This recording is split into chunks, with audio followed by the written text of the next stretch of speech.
Jadi kita ini sejamaah, di dalam jamaah ini Allah menyuruh kita membaca ihdinas siratal mustaqim sehari semalam sebanyak 17 kali. Halo bapak-bapak, ibu-ibu, saya dulu pernah tanya saudara sebelum dapat penjelasan ini, lah iya wong sudah jamaah, sudah dapat hidayah, kok tiap hari suruh ihdinas siratal mustaqim, ini maksudnya apa? Ternyata saudara jamaah ini hidayah taufik. Ya Allah, tunjukkan saya kepada jalan yang benar. Kalau kita nggak serius saudara jamaah membaca ihdinas siratal mustaqim, kita akan melihat kenyataan. Berapa banyak orang yang sudah di jamaah, lahir di jamaah, gede di jamaah, mangkul di jamaah, ya keluar dari jamaah. Bahkan resolusi, bahkan ngolok-ngolok jamaah. Karena apa? Hidayahnya bukan hidayah taufik, cuman dalalah. Nggak ada bedanya dengan orang-orang luar itu. Hidayahnya apa saudara jamaah? Cuman dalalah, nggak hidayah taufik.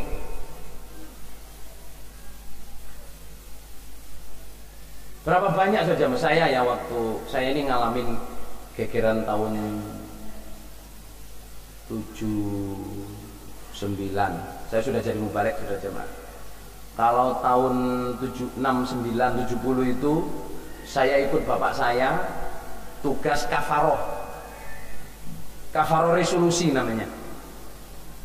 Bapak saya diajak resolusi tidak mau, diajak musyawarah tidak mau, tidak nasihat tapi dan tidak lapor. Itu termasuk resolusi.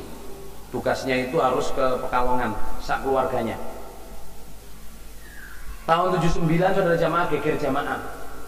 Yang keluar waktu itu ya 9 itu banyak jamaah-jamaah yang keluar itu sampai sak kelompok keluar, imam sak jamaah-jamaahnya sak mubaraknya keluar semua. Tahun 79. Tahun 88 saya sudah kuliah saudara. Jadi 70, 80, 88 itu saya sudah kuliah zaman pembekuan Lemkari di Jawa Timur. Itu yang keluar saudara jamaah nggak tanggung-tanggung saudara. Zaman ibu saya yang keluar Bakir. Bukan Pak Bakir waktu itu nggak keluar, cuman beliau namanya yang keluar Bronto, Pak Bronto. Tapi Pak Bakir sekarang udah jamaah, sudah jamaah aktif jamaah lagi. Kalau Pak Bronto itu sampai mati nggak mau tobat. Itu bagi jamaah sok. Orang yang ilmunya kayak gitu keluar jamaah.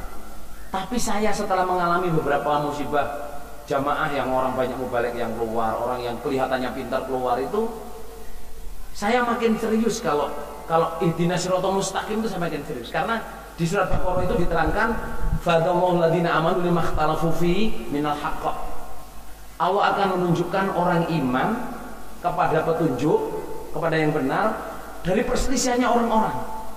Kan orang kalau dulu sekelas Bronto, sekelas Mas Bambang, sekelas Mauludin saudara jamaah, itu kan kalau di jamaah incredible saudara.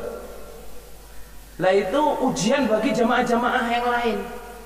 Bisa nggak kita di antara perselisihan itu kita dapat hidayah? Makanya kalau sholat ihdinas siratal mustaqim seriusin, bukan hanya hafalan, bacaanmu, hatimu sama. Ihdinas siratal mustaqim. Di Mekah saudara, di Madinah ini ada Imam Masjidil Haram tuh, Imam Masjid Madinah, namanya Madinah Haram juga, Imam Haramain ya. Ihdinas siratal mustaqim tuh berhenti dan nangis. Ihdinas siratal mustaqim, berhenti nangis saudara. Mau menerusin nggak kuat.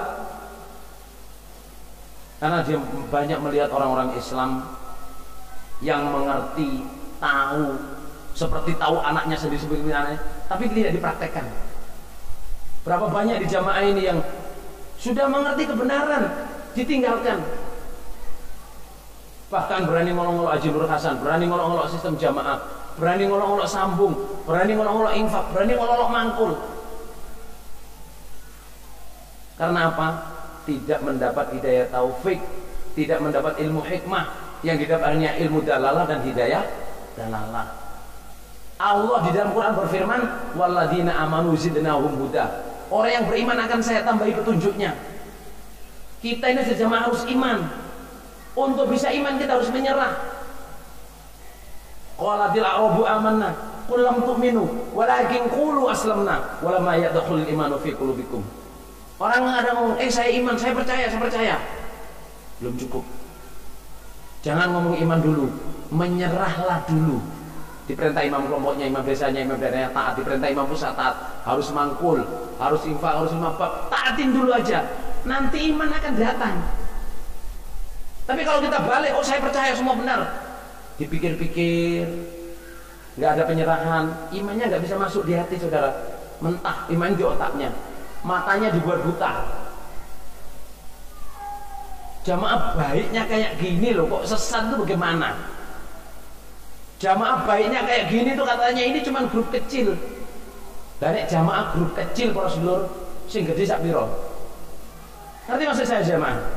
Jamaah kita ini dikatakan grup kecil. Misalnya ini loh, tiang ini kecil ini, lah gede ini sak piro? Tiang kecil itu yang itu kecil saudara. Kalau itu besar, ini besar apa kecil loh? Besar. Dibanding ini kan masih besar itu. Artinya jamaah ini besar, dan kuat, dan punya kekuatan, punya duit. Ada amirnya, ada taatnya, harus buta saudara. Bahkan ada yang ngomong, imam jamaah itu pada makan duitnya. Nun sewu nggih, Pak Sani insyaallah nggak pernah makan duit saudara. Makanya ya udang, nasi. Buang Haji Sani ini loh, kan nggak pernah ya Buang Haji makan duit, nggak pernah kan? Nggak pernah. Makan nasi saudara. Mau makan duit jamaah, bahkan imam yang di jamaah ini pada mengeluarkan duit pembelaan. Ayo bapak-bapak imam kelompok, KU, imam kelompoknya infak apa enggak? Halo, imam kelompoknya infak apa enggak? Infak. Bapak pengurus daerah infak apa enggak? Infak saudara. Gimana masa mau makan duitnya jamaah? Fitnahnya itu duitnya dikemanain? Ya, dikemanain ya untuk bangun masjid, untuk cabai rawit, untuk ini. Itu kalau dihitung kan banyak ya, jelas saja yang infak banyak ya. Kalau infak cuma satu kamu, nah sedikit, ini yang infak orang banyak. Nah ya kalau dihitung tuh banyak, dikemanain duitnya? Nah, kok bisa ngurus duit dikemanain itu saudara? Jamaah, kita syukur pol saudara jamaah di dalam jamaah ini. Kita diberi hidayah taufik oleh Allah. Di antara persilihan kita masih tetap di jamaah. Kaget memang saudara kalau zaman Bronto murtad itu, masya Allah banyak yang nangis saudara. Kok orang sepandai Bronto kok ya keluar. Zaman Mas Bambang keluar saudara jamaah.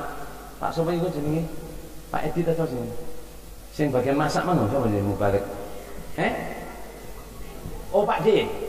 Nah, Pak D itu jamaah.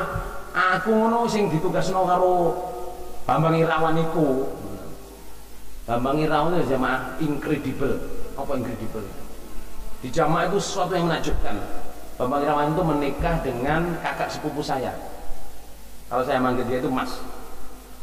Zaman mudanya sudah Bambang Irawan itu ganteng, tinggi, besar, sopan.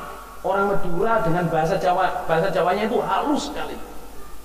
Kepada orang tua takdim, bahkan cium tangan saudara. Maksudnya itu sikapnya, apanya semua.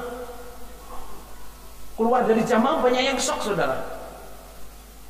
Tapi ternyata semua kawannya untuk membungkus ambisinya. Well, saya dekat saudara saya digonceng pakai motor ke saudara-saudaranya yang bupati, yang wakil gubernur tahun 70-an saudara. Punya saudara bupati itu wis masya Allah. Tadi saya angkat kaki ya. Ini kebanyakan futsal aja.